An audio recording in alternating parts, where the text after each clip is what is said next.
ಕಾಂಗ್ರೆಸ್ ಸಾಧನಾ ಸಮಾವೇಶಕ್ಕೆ ಭರ್ಜರಿ ಸಿದ್ಧತೆ ನಡೀತಾ ಇದೆ. ರಾಜ್ಯ ಕಾಂಗ್ರೆಸ್ ಸರ್ಕಾರಕ್ಕೆ 2 ವರ್ಷ ಪೂರ್ಣ ಆದಂತ ಹಿನ್ನೆಲೆಯಲ್ಲಿ ಮೇ 20ಕ್ಕೆ ರಾಜ್ಯ ಕಾಂಗ್ರೆಸ್ ಸರ್ಕಾರಕ್ಕೆ ಈಗ 2 ವರ್ಷ ಕಂಪ್ಲೀಟ್ ಆದ ಹಿನ್ನೆಲೆಯಲ್ಲಿ ಮೇ 20ರಂದು ಬೃಹತ್ ಕಾಂಗ್ರೆಸ್ ಸಾಧನಾ ಸಮಾವೇಶ ಆಯೋಜನೆಗೊಳ್ಳುತ್ತೆ. ವಿಜಯನಗರದ ಹೊಸಪೇಟೆಯಲ್ಲಿ ಕಾಂಗ್ರೆಸ್ ಸಾಧನಾ ಸಮಾವೇಶ ಹಮ್ಮಿಕೊಂಡಿದ್ದಾರೆ. ಹೊಸಪೇಟೆಯಲ್ಲಿ 1 ಲಕ್ಷ ಫಲಾನುಭವಿಗಳಿಗೆ ಹಕ್ಕುಪತ್ರ ಕೂಡ ವಿತರಣೆ ಮಾಡ್ತಾ ಇದ್ದಾರೆ. ಇನ್ನು ಕಂದಾಯ ಇಲಾಖೆಯಿಂದ ಫಲಾನುಭವಿಗಳಿಗೆ ಖಾತೆ ನೀಡೋದಕ್ಕೆ ಎಲ್ಲಾ ರೀತಿಯ ಒಂದು ತಯಾರಿ ಮಾಡ್ಕೊಂಡಿದ್ದಾರೆ. ಹೊಸಪೇಟೆಯ ಪುನೀತ್ ರಾಜ್ಕುಮಾರ್ ಕ್ರೀಡಾಂಗಣದಲ್ಲಿ ಈ ಒಂದು ಕಾರ್ಯಕ್ರಮ ನಡೆಯುತ್ತೆ. ಸಿದ್ಧತೆ ಪರಿಶೀಲಿಸಿದ ಉಸ್ತುವಾರಿ ಸಚಿವ ಜಮೀರ್ ಅಹಮದ್ ಖಾನ್ ಜಮೀರ್ ಅಹಮದ್ ಖಾನ್ ಅವರು ಈಗ ಎಲ್ಲಾ ರೀತಿಯ ಸಿದ್ಧತೆಗಳನ್ನ ಮಾಡ್ಕೊಂಡಿದ್ದಾರೆ.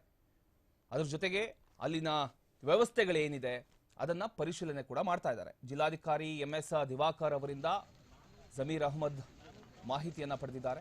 ಎಐಸಿಸಿ ಅಧ್ಯಕ್ಷ ಮಲ್ಲಿಕಾರ್ಜುನ ಖರ್ಗೆ, ಲೋಕಸಭೆ ವಿಪಕ್ಷ ನಾಯಕ Rahul Gandhi, CM Siddaramaiah, DCM DK Shivakumar ಅವರು, ಸಚಿವರು ಸೇರಿ ಸರ್ಕಾರವೇ ಭಾಗಿಯಾಗ್ತಾ ಇದ್ದಾರೆ.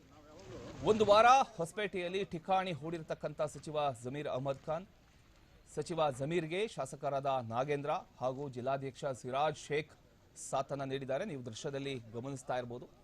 ಈಗ ಅಲ್ಲಿ ನಡೆಯುವಂತಹ ಒಂದು ಕಾರ್ಯಕ್ರಮಕ್ಕೆ ಎಲ್ಲಾ ರೀತಿಯ ಸಿದ್ಧತೆಗಳನ್ನ ಮಾಡ್ಕೊಂಡಿದ್ದಾರೆ. ಯಾವ ರೀತಿ ಇರಬೇಕು, ಯಾವ ರೀತಿ ಬಂದೋಬಸ್ತ್ ಇರಬೇಕು, ಅದರ ಜೊತೆಗೆ ಎಷ್ಟು ಜನ ಅಲ್ಲಿಗೆ ಆಗಮಿಸ್ತಾರೆ ಎಲ್ಲವನ್ನ ಪರಿಶೀಲನೆ ಮಾಡುವಂತಹ ಕೆಲಸಕ್ಕೆ ಜಮೀರ್ ಅಹಮದ್ ಅವರು ಮುಂದಾಗಿದ್ದಾರೆ.